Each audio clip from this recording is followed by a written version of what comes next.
My brother kept me hidden from his wealthy in-laws until they spotted me at the party. Can you imagine your own father looking you in the eye, or rather, not looking you in the eye and telling you you're an embarrassment? That your very presence would humiliate the family, just as your brother was marrying into money? Well, that happened to me. But what my family didn't know is that the elite in-laws they were so desperate to impress. I was the secret weapon who had been saving their empire for months. And the night they tried to hide me, that secret blew up in their faces, spectacularly. Story.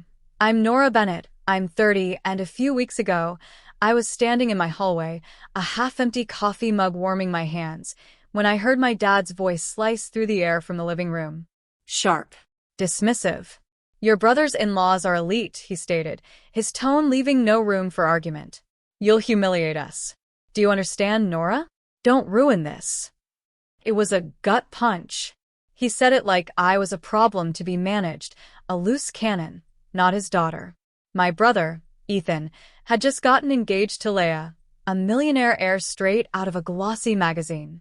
Suddenly, my messy, data-nerd life in Austin was seen as a threat to their shiny new image. They didn't care that I spent my nights rebuilding hotel revenue models and fixing broken booking systems. To them, I was just the awkward girl who asked too many questions at dinner and never knew which fork to use. So, while they packed suitcases full of designer outfits for a New Year's Eve engagement party at a luxury resort, I was told to stay home. Keep things simple. They didn't want me at the party. They definitely didn't want anyone knowing I was part of the family. What they didn't know, those very same elite in-laws had been working with me for months, trusting my numbers to save their business. And on the night they tried to erase me, those in-laws would end up staring at a framed photo, recognizing my face, and screaming my name in front of everyone. I didn't grow up thinking I was embarrassing. I just thought I was different. At family barbecues, while other kids ran wild, I was the one meticulously counting hot dogs, wondering why Uncle Mike always left early. Asked questions that made adults shift uncomfortably. Why invest in that company if their debt is so high? Why do we say we're fine with money if mom works 2 jobs? People would laugh, then subtly stop inviting me into conversations. My parents, Thomas and Karen Bennett, would pull me aside, their voices tight. Nora, can you just be normal for once? Smile. Talk about school. Don't interrogate people. Meanwhile, Ethan? He was everything they wanted. He knew exactly when to laugh, when to compliment a watch, when to ask about golf. At his high school graduation dinner, I remember standing a little too close to the waiter, asking about tips and wages, and bumping into a tray of marinara sauce. Red splattered across a guest's pristine white dress. The whole table went silent. My mother's face turned the color of that sauce. My dad, Thomas, grabbed my arm, his grip painful, and hissed, "This is exactly what I mean. You don't belong in these settings." After that, I stopped trying to fit in. I buried myself in numbers. In high school, I taught myself spreadsheets for fun. In college, while others were posting frat party pics, I was running A/B tests on website layouts for a tiny bed and breakfast that couldn't afford a real agency. I studied business analytics and computer science, discovering I could take messy data and turn it into clean, undeniable answers. Hotels and guest houses started coming to me with the same problem. Too many empty rooms, not enough guests. I'd sit in my tiny dorm, staring at charts at 3 a.m., tweaking prices and ad strategies until the graphs finally, mercifully, turned upward. But back home, in the Austin suburbs, none of that mattered. When I mentioned landing my first client, my mom smiled politely and said, "So, you're still doing that online thing?" My dad waved it off. "It's just temporary. She'll get a real job eventually." Ethan, on the other hand, went straight into law after college, joined a corporate firm, and instantly became the golden boy again. My parents introduced him to everyone. Our future partner at a big firm in Dallas. Our pride and joy. When I showed up to family dinners in jeans after a 12-hour day consulting for 3 small hotels, my mother would whisper, "Could you at least pretend you're not working from your bedroom?" At some point, something in me just snapped. If they were never going to see my value in a room, I would build it quietly outside the room. I registered my own consulting business, Bennett Analytics, and started saying no when my parents tried to drag me to parties where I knew I'd be the punchline. I chose data over dinner tables, dashboards over polite small talk. And while they were busy polishing Ethan's image, I was slowly learning something they had no idea about. In the right hands, numbers can change the fate of an entire company. The question was, what would happen the day my numbers collided with their obsession over status? The first time Harrington and Vale came into my life, it was because someone else was desperate.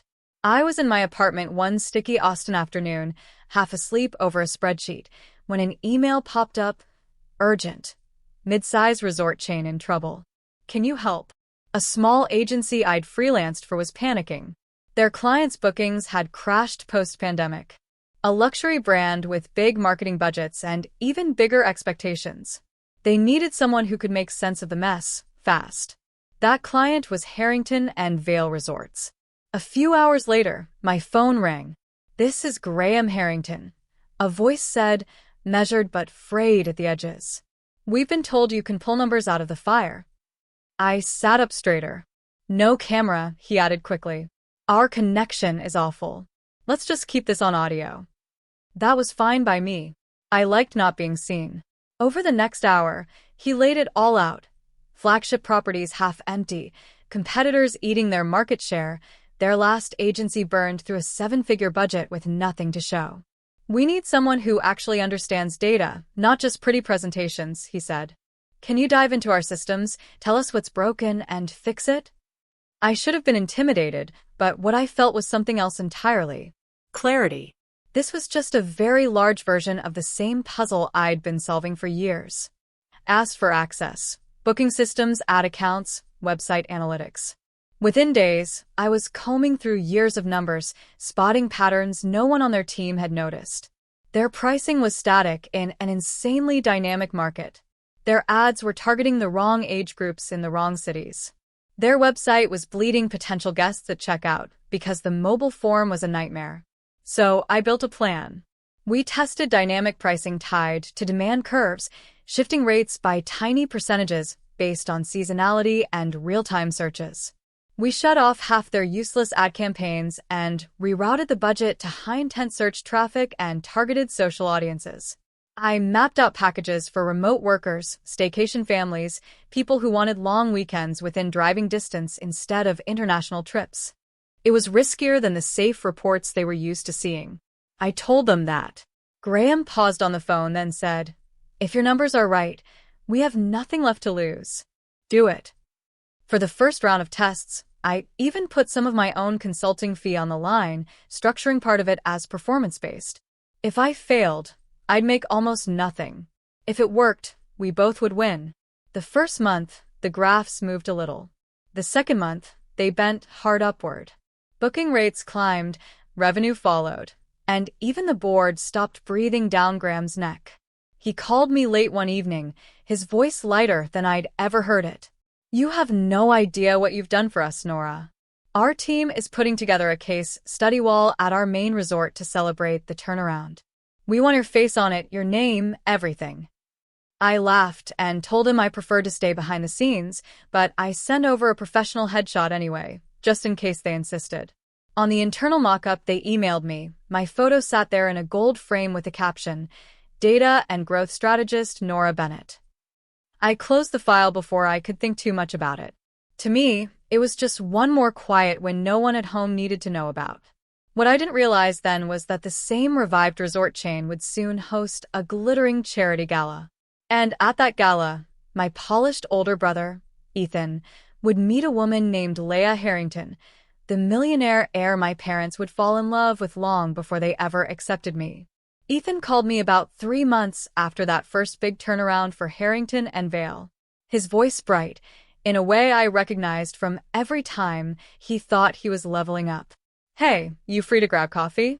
I have news." We met at a sleek downtown spot, the kind of place with concrete floors and overpriced cortados. He walked in wearing a tailored suit, even though it was a Saturday, that easy smile plastered on his face. I could tell before he said a word that whatever he was about to tell me would make our parents very, very proud. He didn't even let me finish my hello. "I'm engaged," he said, dropping the word between us like a trophy. "To Leah. Leah Harrington." The name hit me like a glitch in my brain. "Harrington?" I asked carefully. "As in Harrington and Vale?" "Yeah," he said, eyes shining. "Her family owns this insane resort empire.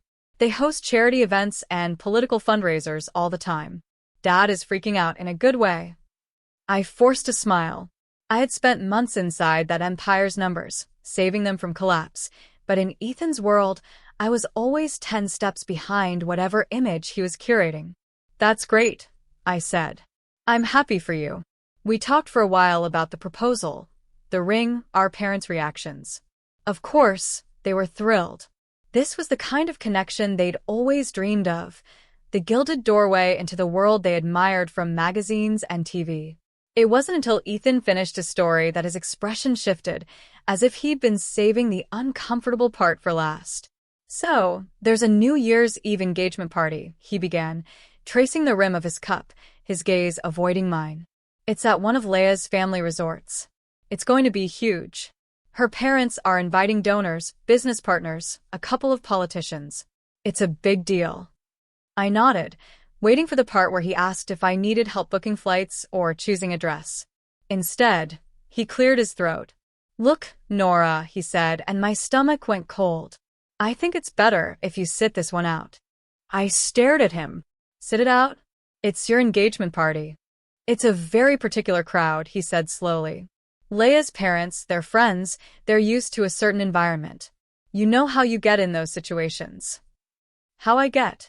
I repeated, my voice sharper than I intended. He lifted his hands like a shield. "You ask those heavy questions. You make people uncomfortable. You don't really play the game. Dad thinks it might be too stressful for you." "Too stressful for me or too embarrassing for you?" I asked. He winced, which told me everything I needed to know. "Ethan, I work with hotels and resorts for a living." I wanted to scream. "I know more about the kind of people you're trying to impress than you do." But he just kept talking. "We only get one shot at a first impression with Leah's family. They're elite, Nora. They're used to certain manners, certain optics. Mom and Dad are already nervous. They think it's safer if you don't come." Safer, like I was some unpredictable storm that might ruin his big night. I laughed, but it came out flat. "So, I'm not invited to my own brother's engagement party because I don't fit the optics?" He couldn't meet my eyes. "It's not like that," he muttered. "We'll have a smaller family dinner later. Just us. You know I love you, right? You know this is just strategy." When I got home, my parents were in the living room, their voices low and urgent. I stopped in the hallway, unseen.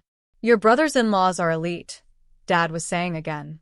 "We can't risk Nora rambling about money or calling out someone's business model. She'll humiliate us." Mom sighed. "She doesn't mean to, Tom, but this could be Ethan's doorway into something better. We can't let her ruin it." The words landed harder than any physical slap. Upstairs, my laptop was still open on a dashboard from Harrington and Vale, the same logo that would be embossed on the invitations to Ethan's New Year's Eve celebration. They were terrified I would embarrass them in front of the very people whose fortunes I'd helped rebuild. I closed my eyes and took a slow breath. Fine, I thought. If they want to hide me, let them. They have no idea how small their version of the story really is. They think this party is about optics. They don't realize that somewhere, in the middle of all that champagne and glitter, my name is already hanging on their in-laws' walls, waiting to blow their perfect little strategy apart. New Year's Eve came faster than I wanted it to. The week between Christmas and the 31st felt like limbo, like the world was holding its breath. My parents were buzzing around the house, talking about flights and outfits, and what gift would be appropriate for the Harringtons. Ethan even sent me a picture of the invitation once, all gold foil and embossed logos. "Wish you could come," he wrote, as if that decision hadn't been made very deliberately without me. On the morning of the party, I watched them leave for the airport in their best clothes. My mother in a new dress she absolutely couldn't afford without putting something on a credit card. My father adjusting a tie he'd bought on sale but pretended was designer.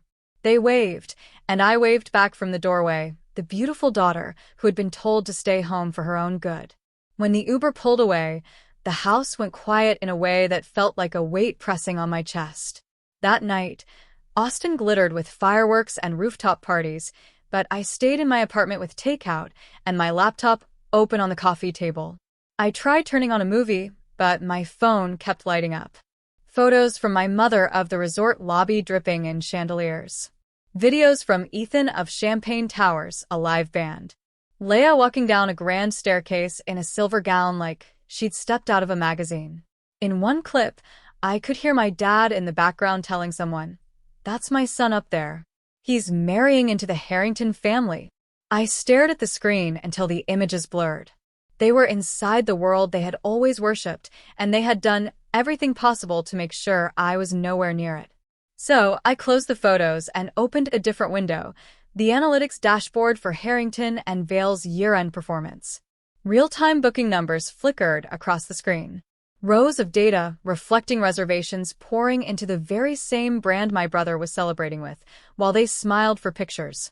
I watched occupancy rates climb and revenue bars fill in, the lines I had helped bend upward, turning into bonuses and holiday parties for people who would never know my name. An email notification popped up in the corner of my screen. Subject line: year-end update and a special request. It was from Graham Harrington.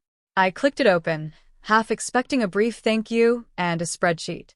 Instead, he had written a full paragraph about how transformative the past year had been, how the board had gone from panic to cautious optimism to open excitement. "You didn't just tweak a few ads, Nora," he wrote. "You changed the way we understand our business. We want to honor that properly." There was an attachment at the bottom of the email labeled Concept, Wall of Innovation, JPG. When I opened it, my breath caught. It was a mock-up of the entrance to one of their flagship resorts. A long wall lined with framed case studies. Each frame had a photo, a title, a short description of the project. Near the center of the wall was my own headshot, cleaner and more confident than I felt in real life. Beneath a plaque that read, "Data and Growth Strategist Nora Bennett." The description underneath summarized the turnaround I had led: dynamic pricing overhaul, demand-driven campaigns, recovery from post-pandemic slump. Guests would walk past this wall on their way into conferences and galas, clinking glasses under chandeliers while my face watched from the middle. "We're planning to unveil this at a major partners and family event next season," Graham continued. "We'd love to finally meet you in person, introduce you to some of the people whose jobs you helped save." My fingers hovered over the keyboard. On my phone, another photo came in from my mother, Ethan and Leia cuddled together under a shower of confetti, my parents blurred in the background, eyes shining. I imagined that somewhere, not far from where they were posing, that wall might eventually exist. My framed photo silently contradicting every story they'd told about me being a disappointment. How utterly ironic would it be if the place they were so desperate to shield from my presence ended up being the one place that insisted on putting my face front and center? I replied to Graham with a simple, professional yes. Told him I'd be honored to attend when the time came. Then I set my phone face down, leaned back on my couch, and listened to the distant echo of fireworks outside. They thought they had erased me from this night, that they'd finally found a world high enough that I couldn't reach it. But the truth was sitting right there on my laptop screen, in a gold frame. My name stitched into the foundation of their shiny new life. They just hadn't realized yet that the person they were so determined to hide was already woven into every corner of their precious, elite circle, waiting for the moment the picture on that wall would blow their perfect image apart. The months after that New Year's Eve felt like someone had quietly turned up the brightness on my life, while my family kept acting like I was still sitting in the dark. Harrington and Vail signed a long-term contract, then another, pulling me into meetings about expansion, new properties, even acquisitions. I was suddenly on late-night calls about opening resorts in California and the Caribbean, running simulations on what would happen if they shifted their entire pricing structure for shoulder season. My days blurred into dashboards and strategy decks, the kind of work people in my world dream about. My bank account felt it, too. I swapped my old hatchback for a reliable hybrid. I finally fixed the leak in my bathroom ceiling and moved into a one-bedroom apartment that didn't feel like it might collapse during a thunderstorm. I did all of that quietly. No big announcements, no social media humble brags. I knew exactly how my parents would react if I tried to explain performance-based contracts or retention bonuses. They would smile, nod, and ask if I had thought about applying for a real job at a local office.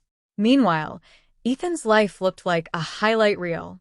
My mom sent me constant updates, photos of him and Leia at wine tastings, charity balls, luxury retreats, screenshots of articles mentioning the Harrington name with captions like, "Your brother was there last night." Can you imagine? Over Sunday dinners, when I did show up, the conversation revolved around wedding plans and guest lists, and how incredible it was that our family would soon belong at events where people wore tuxedos and talked about offshore accounts. Once, over meatloaf, Ethan said, "Graham is bringing in some kind of genius consultant for their new data strategy. Guys, basically a wizard with numbers. If I play this right, I could end up working on some of those deals."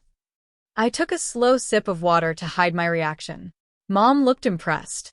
"See, that's the kind of company you want to be around," she said. "People who know how to make things happen."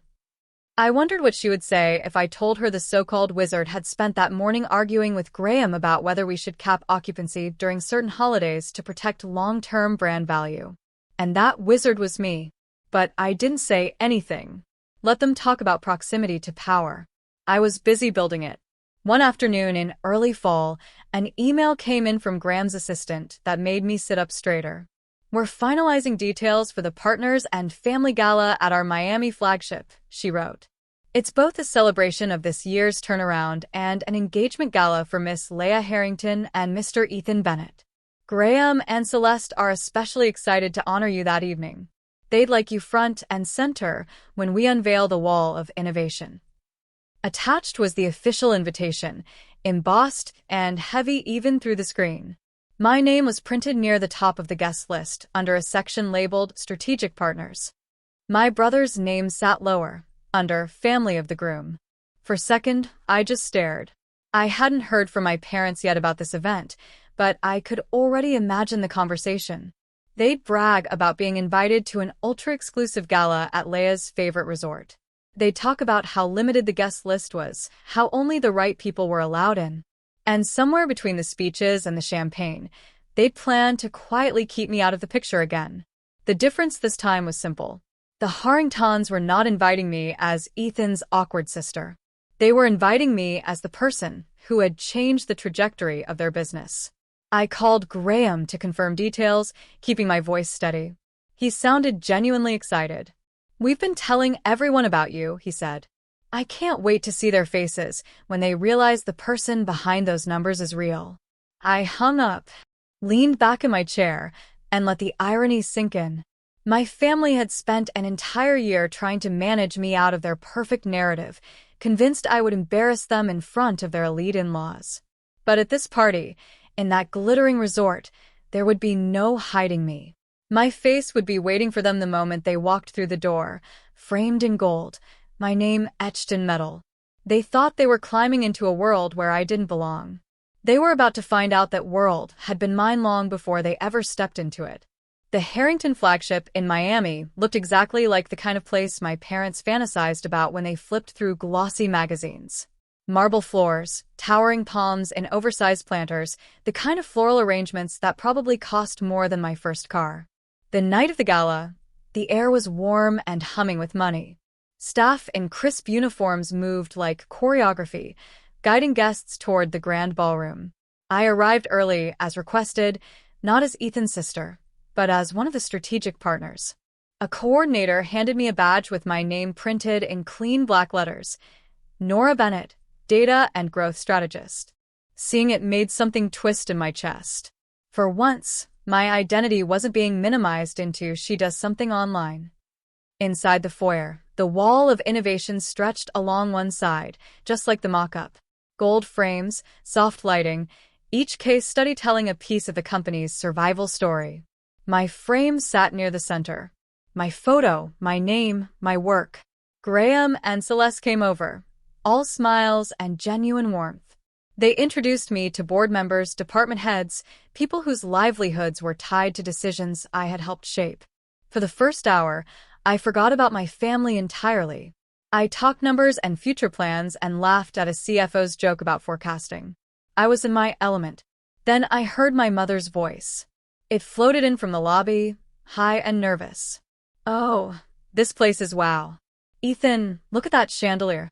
I turned just enough to see them enter. My dad in a suit that suddenly looked cheaper under the chandeliers. My mom clutching a clutch bag, like it might run away. Ethan and Leia walking ahead like they belonged there. My instinct was to shrink back, to move behind someone taller. But the staff had already been trained on who I was. One of them stepped forward, smiling at me. "Miss Bennett, can we get you near the wall? Mr. Harrington wants you close for the announcement." So instead of hiding, I found myself standing just a few feet from my own framed photo as my family crossed the foyer. They didn't see me at first. Their eyes were on the decor, the people, the promise of what this night meant for them. Celeste gently tapped her champagne glass, calling for a bit of attention. Guests turned toward her, conversations softening to a hush. "Thank you all for being here," she began, her voice clear. "Tonight is about family and partnership, about the people who held this company up when things looked impossible." She gestured toward the wall. "Over the last year, we built this to remind ourselves that numbers are not just charts. They are people. People who changed everything when we needed it most." She stepped closer to my frame, smiling. "One of those people is someone very dear to us now." She pointed right at my photo. "This is Nora Bennett." The floor seemed to tilt for a second. My parents froze mid-sentence. Ethan's head snapped toward the sound of my name. Celeste read the plaque out loud. "Data and growth strategist, the mind behind the turnaround that kept these resorts alive when travel was at its worst. You have no idea how often we've said her name this year." She turned, following the line from the frame to where I stood. Then her eyes went wide, like she'd just solved a puzzle she hadn't realized was there. "Nora," she said, and then louder, full of delight. "Nora Bennett, you're here? You're Ethan's sister." Heads swiveled. Dozens of people turned to look at me, then at Ethan, then at my parents. The silence that followed said more than any speech. Graham stepped up beside Celeste, his gaze landing on my family with a professional politeness that had just turned sharp. "You never told us your daughter was our Nora," he said to my parents. Thomas opened his mouth. "Shut it." Looked like he wanted to melt into the marble. My mom stammered. We didn't realize you knew her like that. She does some kind of computer work. We didn't think it was, important for tonight." A few nearby guests exchanged looks. Graham's jaw tightened just enough for me to catch it. "Important," he repeated. "Without her, this party doesn't happen. This building doesn't stay this full. Half the people in this room would be updating their resumes." Celeste laughed lightly, trying to soften the tension, but her words carried weight. "We've been bragging about her for months," she said. "I can't imagine hiding someone like Nora." Ethan's face went pale. He looked at me like I had betrayed him simply by existing. "Nora," he said under his breath when he finally reached me. "You didn't tell me you were working with them." I held his gaze. "You didn't ask," I replied. Later, away from the crowd, my parents cornered me in a quiet hallway. My mom's voice shook. "You made us look like fools," she whispered. "We had no idea." I cut her off. "You had no idea that I mattered to them? That my work mattered? Or that your embarrassing daughter became the person propping up your precious in-law's empire?" My dad tried to recover his authority. "You could have warned us, Nora. We would have prepared differently." I almost laughed. "Prepared how? By inviting me this time? By pretending you were proud?" Ethan stepped forward, eyes glassy. "Look, maybe we handled things wrong," he said. "But you know how Mom and Dad are. We just wanted everything to go smoothly." "You do," he added quickly, "right? Want to be part of this family?" That was the moment something inside me settled. I realized I'd spent years twisting myself into knots, chasing a version of belonging that always came with conditions. Don't say too much. Don't ask the hard questions. Don't outshine the person they decided was the star. I took a breath. I will always be your sister, I told Ethan. And I will always be their daughter. But I'm done begging to sit at a table where the price of admission is pretending I'm less than what I am. I'm not going to shrink anymore, so you can appear bigger. My mom's eyes filled with tears. Nora, we were just afraid, she said quietly. Afraid you'd embarrass us. I nodded. And tonight, you found out the only thing embarrassing was how little you believed in me. That's on you, not on me. Back in the ballroom, when Graham introduced me on stage as a key partner, the applause felt different than any approval I had chased growing up. It wasn't polite clapping from relatives who barely listened. It was from people who had seen the results and valued them. People who didn't care if I wore the wrong dress or asked weird questions, as long as I showed up with the kind of clarity that kept their lights on. Standing there under that soft golden light, I understood something I wish someone had taught me years earlier. Sometimes, the most powerful revenge isn't dramatic or cruel. It's choosing to stop handing your worth to people who only know how to discount it. It's letting your success speak in rooms where they never thought your voice would be heard, and refusing to dim yourself just so insecure people can feel tall. If your family has ever made you feel like the embarrassing one, the extra one, the one who needs to be hidden so they can look good, I want you to hear this. Their inability to see your value does not erase the value itself. You are allowed to build a life that honors who you are, even if that means creating distance from the people who taught you to doubt it. You're allowed to love them and still say no when their expectations crush you. In the end, my parents had to walk past that framed photo of me every time they moved through the resort that night. My name etched into the wall of the world they worshipped. They were the ones shrinking, avoiding eye contact, rehearsing apologies. I just kept walking, shoulders back, finally understanding that the real glow-up wasn't getting accepted by them. It was learning to accept myself first. Call to action. And if you've ever been the one they tried to hide, I hope my story reminds you that you're not alone. Tell me in the comments, have you ever had to distance yourself from people who didn't see your worth? Maybe your story will be the thing that helps someone else finally stand up for theirs.